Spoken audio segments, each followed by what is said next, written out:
On today's season preview, part 5. Which Eastern Conference lottery team has the best shot at smelling the playoffs?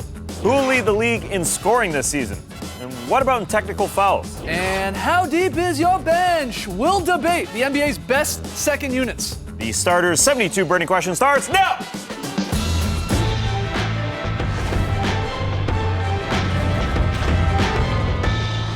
Good evening, Sweet World, and welcome to part 5 of the Starters NBA season preview. Whether you're listening to the podcast or watching us on NBA TV or YouTube, it doesn't matter. We're happy to have you. I'm J.E. Skeets, and alongside me, as always, Tess Millis. Thanks for joining us. To my right, Starters blog editor, Trey Kirby. Hey! Oh, and finally, the international man of mystery, taking it to the max, Lee Ellis. Friends. Lily, yes, we've been having some fun asking and answering 72 burning questions about the upcoming season. We are into part 5. If you've missed parts 1 through 4, jump over to YouTube, the NBA YouTube channel. They're up on there. We are piecing together the case. Got a bunch of hot tips recently. Got Yes. to run down our leads. Yeah, keep tweeting us those hot tips, hashtag the Starters. So we are up to question 33 overall in, again, the 72 burning questions. Ask you to play along. Jump on Twitter, hashtag the Starters with your answers. Guys, question number 1 of part 5. Which East lottery team will make the playoffs? So let's set the table for you and remind you of the 7 that didn't get in the Eastern Conference last year. Here's a quick look. You only got 7 to pick from. The Pacers just missing out on the playoffs with a 38-44 record. Then the Heat, Hornets, Pistons, Magic, 76ers, and Knicks. The question again, Tass, which East lottery team right there makes the playoffs this season? What do you think? I'm going to dig deep. That team that was right at the bottom. The New York Knicks are going to make the postseason. Yeah. This year? Yeah. I don't feel great about it, but let me make my case for the New York Knicks. Okay. Carmelo Anthony plays for them. He is one of the best players amongst those teams. Top 10, top 15, call it what you want. He can lead a team to the playoffs. He sort of has a bit of a bad reputation after last year. He played injured, but he issued a challenge to the New York Knicks coaching staff recently. He wants them to hold him accountable for his mistakes. You might say, Tass, shouldn't he have done that earlier? And I would say, it doesn't matter. That does not pertain to my prediction. Okay. That being said, he didn't have teammates last year either while he was injured. No offense to Shane Larkin or Quincy Acey or Samuel Dallenberg, but those guys are not starting caliber players. That's who he was starting with. This year, he has got a lot of support. And I think the entire organization feels like they're comfortable going forward with guys like Robin Lopez as their starting center. He can be their backbone. He is a very, very solid player. But I think their team is better just by saying that name. You've got Jose Calderon starting at the point guard position. There's a lot of stability there, along with Aaron Aflalo at shooting guard. These guys are just professionals, and Kyle O'Quinn, I think, was a beautiful steal for them. Might start a power forward, might come off the bench in the triangle. That guy can do a lot. There's a bunch of names there. They have a good roster this year. I didn't pick an easy one like you guys with the Miami Heat. I mean, that's just easy. Obviously, they're going to make the playoffs. Here's the problem. I picked the Knicks last year to make the playoffs. Right. I remember on this very You're show. ahead of your time. I was ahead of my time. You're right. Maybe Do you it's think good. those players you mentioned are worth maybe 20 to 25 more wins? Because that's probably what they're going to need to get in the playoffs, around that 40-win mark. No, it's not just those players. Carmelo Anthony's going to be a much better player. He's a prideful guy. And like I said, he's a top 10, 15 talent. Call him whatever you want. He's going to be way better. He was injured last year, and I know he'd probably came into the season not extremely pumped to play with the type of talent he had. He was also banged up, so it's him and an entirely new roster to go with Derek Fisher and Phil Jackson, who are second year in their roles.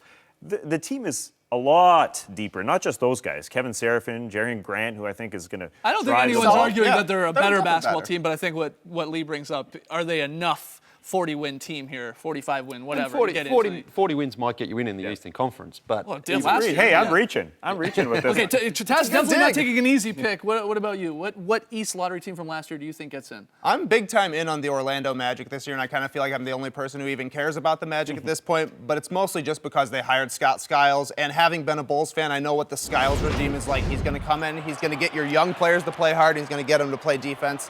And then probably 3 seasons from now, they're going to get tired of being yelled at, but for the 3 seasons now, he moves you from being a bunch of good young talent to a decent team. He kind of just sets you on the right path of everybody playing hard and playing the right way, for lack of a better term, but that's what it is. He wants the guys to be out there playing their best on both ends, playing their hardest the entire time. And last season, I thought the Magic were a team that played hard pretty much the entire year through. Just just because they were in a bunch of close games, that kind of stuff. They have the right kind of players in Alfred Payton, Victor Oladipo, Aaron Gordon, who are hard workers, who are going to thrive underneath Skiles. Throw in Tobias Harris as well, who signed a big contract in the offseason. And you're right, they did battle, even though basically since they've lost Dwight Howard, they've never just thrown in the towel and just conceded to try to get a high draft pick. They've actually fought well. And Scott Skiles, you mentioned, I have some concerns over him long term.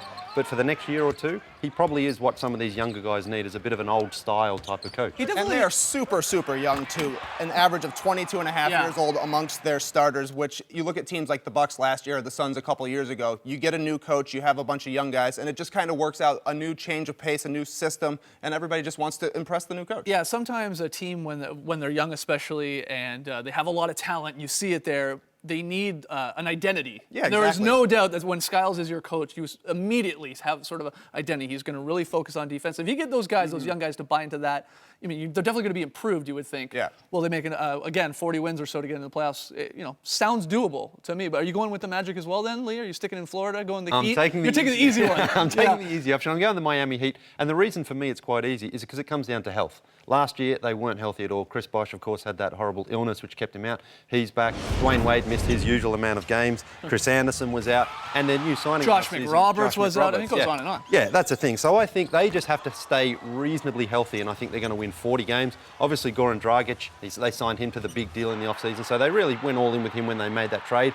And now they have a bit more of an understanding of what they expect from him. And Hassan Whiteside, I don't know if he's going to be what he was last season, but if he can be close to that, then he does give them a defensive presence, and that's really what they need. There is a lot of talent and names, let's call it as it is, on that board there. Their Heat depth chart. I even like you like Chalmers more in a backup role, of course. And Gerald Green, we've seen flashes of brilliance from him over the last couple of years at times. He would make sense. Yeah, but on the reserve other role. hand, if Dwayne Wade goes down and he misses 25 Yes. games, you don't want to be starting Gerald Green for 25. You're right, but a lot of people thinking Winslow sort of the steal of the draft. McRoberts back huge. I'm with you on the Heat. That's my pick too, because it does feel the most obvious. Yeah. If they're healthy, to me alone, Chris Bosh, and it's amazing that he's back. It's so great that he's back after that scare with the blood clot there on the lungs. I think we forgot at the beginning of last year, let's say first 8, 9, 10 games that season, we were sitting not here, over there a little bit, but we were talking about Chris Bosh is in the MVP running at that point last season, putting up 24s, 11s, 3s, doing a little bit defensively. I'm so happy that this guy's back, and I hope he can stay out on the floor for 70, 75 games. Not that he's going to win MVP, but he's an upper echelon player. And in the East, really, to me, you got a stud like that, a star, and then some solid pieces around him. That's enough to get in. That's just enough to get in. And there are a lot of studs on this team. Chris Bosh doesn't have to be at an MVP level because he's got Goran Dragic playing with him, who's a very, very good. He was an All-NBA player a couple of years ago. They're stacked. And if they don't make the playoffs, that's a huge disappointment. They can go 2 through 8, but if they drop, I think if 4 is a decent 4 level should for be them. about where they're aiming, I think. Yeah, And I think I they can get there. Again, it comes down to health, though. A lot of people think they're kind of a dark horse finals contender, like they could maybe take down the Heat. To me, that seems a little bit crazy. I don't know about you guys. take down the Cavs. Take down the Cavs. Yeah. Kind of confusing with the whole LeBron thing sometimes. And that's the least. What about? I'm They beat surprised. him a couple times last year, and I mentioned in an earlier preview, they've got a sort of a case of the Heat where they come out to play whenever they want, just like those LeBron days. They come out to play against the big boys, like they took them down at Christmas. They took them down, and these aren't just bad or injury-riddled Cavs teams. At that LeBron time. was playing both times. They had their lineups. The Heat are a very, very good basketball. I'm a little shocked that no one, in the end, going with the Pacers. We saw the standings last year. They're 38-44. They're nearly making it in the playoffs on the last night of the regular season there. Basically without Paul. Without Paul George, who played, only a handful of games and has looked amazing so far in the preseason.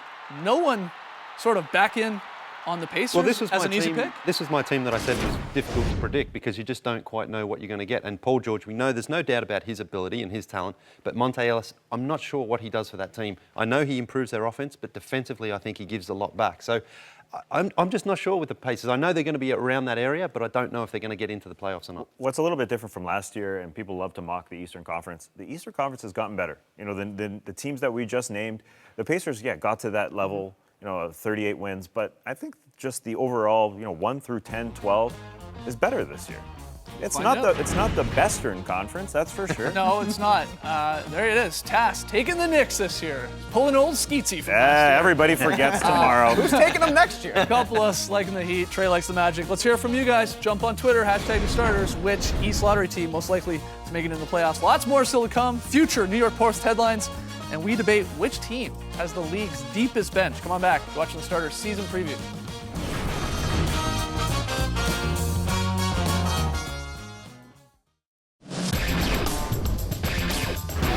Back with the starters, tackling 72 burning questions about the upcoming NBA season. We are up to question 34. Gentlemen, and everyone watching, who has the league's deepest bench? I'm taking the Los Angeles Clippers because I am astonished at what they have. Last year in the playoffs, Doc Rivers trusted 3 guys: Jamal Crawford, a big baby, and his son, who is not a big baby. Right. He's another man. Giant baby. So Jamal Crawford and his son Austin Rivers are coming back, plus 6 guys he can trust. Literally 6 guys, and these guys started a lot of basketball games for other teams last year. Paul Pierce, Josh Smith, Lance Stevenson, Cole Aldridge, Luke Baumute, who's One of those unguaranteed. teams are the Knicks and Sixers, though. Yeah, that's true. That's a smart way of pointing it out, Trey. However, and Pablo Prigioni there. That being said, you would say you can't play 8 guys off a bench. And that's okay. And that's why they've got these guys, because a couple of them aren't going to work out. Lance Stevenson doesn't have to work out because they're deep enough. Josh Smith doesn't have to work out because they're deep enough, but hopefully he does because Cole Aldrich is the other big. Yeah, you better hope those two sort of do it. Yeah, not so much Lance Yeah. because, you've got an Austin Rivers, Pablo Prigioni, Jamal Crawford in the backcourt. The front court's a little bit thin. It's a little surprising that they didn't bring back Big Baby, who doesn't have a job at this point. I'm a little Maybe they'll surprised. get him. They definitely could get him. Doc loves to grab guys. He's known before in the middle of the season. But it's a heck of a lot deeper. They just ran out of gas in the postseason last year, and not to make an excuse as to why they gave up that 3-1 lead to the Rockets. But I think if they have a couple of these guys, they win that series. It's interesting, though. You're selling me on most improved bench, It's just but I'm not numbers. really sold Yeah, I on the know. best bench. No, I totally agree with But then you. again, Paul Pierce, you would imagine they're going to limit his minutes all throughout the regular season and sort of just break him out for the playoffs, like we sort of saw with the Wizards there, and how incredible he was in the 2 series he was there for the Wizards. The thing that kind of worries me about the Clippers bench is that adding Josh Smith and Lance Stevenson to a mix of guys who kind of already get angry with everybody else in the league might be a bit of a problem when you combine them with everybody else on the Clippers. Yeah, a little volatile, but that's the nice thing about Paul Pierce is he will definitely be a calming influence for them. And he's going to fire when he needs to fire. What happened to Matt Barnes last year? He just kind of stopped shooting. Sure. Yeah, he ran out He of also, gas. he played a lot of minutes, and that's why Paul Pierce doesn't have to play a lot of The good minutes. thing as you about mentioned. Paul Pierce, he won't be afraid to call out his teammates either. We saw him did that Yeah. with the Washington Wizards. So Paul Pierce at this stage of his career, he's just going to lay it He's all. like, I have a ring. Yeah, I just want he another doesn't one. care. Yeah, Yeah. that's The absolutely right. locker room should be solid. All right, Clippers, who you got for best bench in the league? I'm pretty excited to see what the Rockets bench looks like this year because I think they're a crazy athletic team, and it kind of reminds me of the 2012-13 Denver Nuggets that had basically 10 guys who all play the same, and it's just interchangeable. Like when Dwight Howard and James Harden are out, you're going to see Ty Lawson and Clint Capella running the pick and roll, and it's going to be basically the same thing. They're going to run all the time. Also, like the Nuggets back in the day, the best Nuggets team of all time. I just think there's no let up with this team. They're going to be playing at a fast pace. Anytime you take a break, they're going to be fast breaking the other way. No surprise that Ty Lawson and Corey Brewer, also members of that Nuggets team. I just think that having this many guys who are super athletes and who are pretty interchangeable with the starter in front of them, I think that's just a great combination that Kevin McHale's going to be able to pull starters here, bench players here, just get the right mix, whoever's got the hot hand, and just keep running and running and running. Yeah, I'm with you on that. I mean, when I was, talking about a team, the coach of the year, actually, I picked Kevin McHale when I was in the hot seat because I think the Rockets, when you look at them, scream to me a regular season team. Yeah, sure. That's going to get a lot of wins because they do have a lot of guys. They really do. That all can sort of play that system that they want to. Shoot a bunch of threes, get up and down the court. So I'm with you on that. I think the Rockets would be on the short list for a lot of people in terms of the league's best, deepest bench. So They're they'll going be to right need to there. get something from Sam Decker or KJ McDaniels because on the wing is kind of where they're a little bit thin. But as long as one of those two guys works out this year, looking good. Lee, what are you picking? Shocker here. Lee, every third answer has been about the San Antonio 72 Spurs. spurning questions. Don't blame me. Blame the San Antonio Spurs. Look, they've been on top for the last, 18 years? And the reason they do it... 80? 18. Oh, That's 18. But I it didn't probably will understand be your 80 when it's all said and done. But the reason they are on top is because they always have a good deep lineup. And again, this summer, they re-signed Manu, who we know Manu's not the same player he was 5 years ago, but he's still a very solid veteran. Obviously, David West is a huge addition to them, and they got him basically for nothing. Yeah. Paddy Mills didn't have a great season last year because he was injured, but he should be back healthy. And they've just, Boris Diaw, I mean, one of the most creative and clever players you've ever seen. And they produce. This is what happened last season. They led the league in bench. I was going to say, they get the minutes too. Yeah, That's points, because of Bob. assists, offensive efficiency and defensive efficiency. So for me, it's Let's argue it kind of proves that why I picked them is because they do go out and produce. And you know, Greg Popovich manages everyone's minutes. He wants his bench unit to come on and play important minutes. He doesn't just have it there as a backup or as a safety. All right, I hear you. I'm making fun of you because you're always picking the Spurs. But look, the numbers don't lie there when you throw that up. I'm going to go with the Golden State Warriors, though, for one of the league's deepest benches. I don't think they have some of the names that some of the other teams being thrown out maybe have. It helps that they have the Finals MVP and Andre Iguodala, don't get me wrong. But this squad can put 5 reserves out on the floor for an extended amount of time, which we saw a lot in the regular season. And they don't fall off that much. They really can get it done. I love Sean Livingston and Leandro Barbosa. They both have their moments.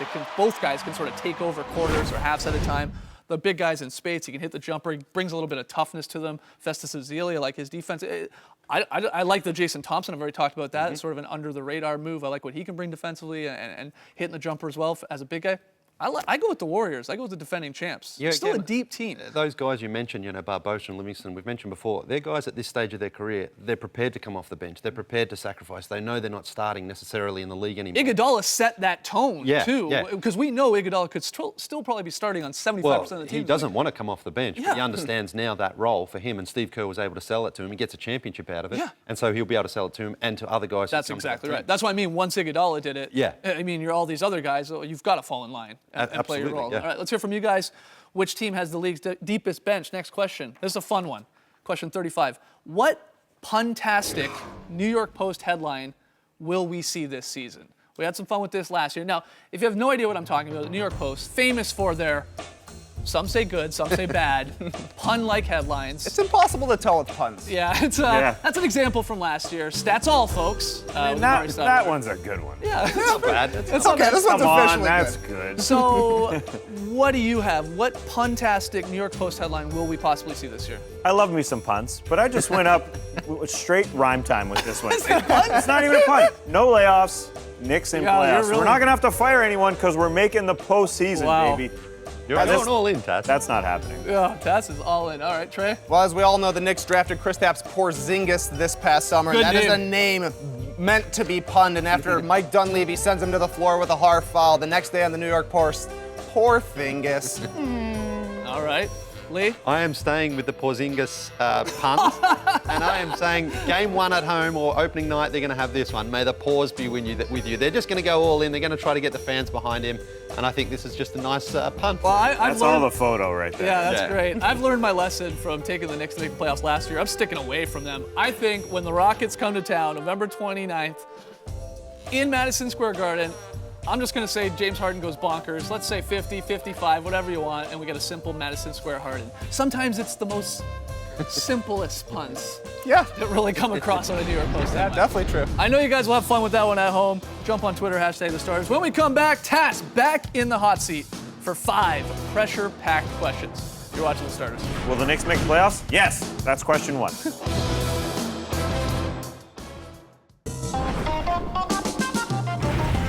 Back with The Starters, there he is. All smiles. Tass Mellis back on the hot seat for the second time. Feels so good here. Is it any hotter than it was the first time? Not yet. Yeah, let's crank up the heat. 5 There she questions for Tass Mellis. Question 36 overall, 72 burning questions. Tass, who will lead the league in scoring? It's James Harden. He's going to do it. That's what he does. And he's already got a motivator. He's still talking about being the MVP. He literally said this week, I know I was the MVP. This is 5 months later. He's still using it as motivation. Yep. He even went as far as to tell reporters, this is what the MVP is about. It's most valuable to your team. And that's who I was. He's still talking about it now 5 months later, so he'll still be thinking about it 5 months from now when he leads the league in scoring, stirring that pot. We already know he's going to score 55. Right. At Madison Lock it Square in. Garden. That's going to help him. All right, question 37. Tass, what is the most anticipated regular season game? November 10th, Kevin Durant going back home to Washington. I know he may not like it, but you know the people are going to bring out the signs here. It's on NBA TV. We'll all be watching. I'll probably have a really good seat in front of the TV here. I hope so. And there's going to be a ton of signs. Obviously, people bugging Kevin Durant, getting tickets. It's the storyline all year. I'm going to enjoy it. It's November 10th, you said, too. Yeah, it's early coming. in the season. All right, question 38. Will DeMarcus Cousins and George Karl finish the season in Sacramento, both of them? They will both be in Sacramento at the end of the year. This team is just full of instability. The front office gets turned over, the roster gets turned over, so they have to have sort of some semblance of continuity. That's why they're not going to let George Karl go, and they're not going to let DeMarcus Cousins go. This man is an all-world talent. I know it sort of seemed awkward in the summer, but they're going to have to show some sort of semblance of continuity if they want guys to come in. DeMarcus Cousins, if you don't watch this guy, watch him. I mean, he's old school. He dominates. There's nobody who can dominate like that guy. Question 39, Tass. Who will lead the league in technical fouls? Well, Marcus Morris, the lesser-known twin of the Morai, Yes, yeah. has been traded to the Detroit Pistons. He does have a temper. He had 9 technical fouls last year, which put him in 11th. Now, why he's going to lead the league this year is because his new teammate, Reggie Jackson, said, I'm going to pay for every one of his technicals. Because Marcus Morris is going to be the bad guy on defense, fouling it up, and Reggie Jackson loves it. So if your teammate's going to pay for every tech, yeah, Why not? no problem. Fine Free after techs. fine after fine. Final question, Tass. Your wife, Danielle, just released this incredible looking cookbook here, Modern Israeli Cooking. Hit this up on Amazon, everyone. But Tass, the question What a plug! for you. Danielle, are you watching this? Yeah, she's loving this. Tass had no idea about this either. Sales are going through the roof. We want to know, though, your favorite recipe. This might get you in trouble. Favorite Okay. recipe from this book. Let me ask my friend here. You're good. Yeah, I have eaten every single one of those recipes. Wow, there's a lot in here. Wow. There's a beautiful beef pomegranate mixture. What? Yeah, it's beef and pomegranate. Can't go wrong. I Okay. mean, I can't just pick one. You want me to show you the photos? Go through the photos. Honestly, not only the author, she took but the the photos, photographer too. as She well. took the photos. Oh, there's a little pasta dish. Yeah, I mean, yeah. Well, that's the same photo. Anyway, there you go. You get the idea. Nice. So, okay, you're going with the I'm beef. so proud. So Okay. proud. Yeah, I'm going with the beef, sure. Tass Mellis on the hot seat. Good stuff, Tassie. We got to take a break. When we come back, you, the fans, decide which Eastern Conference lottery team has the best shot at making the playoffs. Do you agree with Tass? Is it the Knicks? Do you agree with Trey? Is it the Magic? Or are you going to take the easy route like Lee and I? Smart route.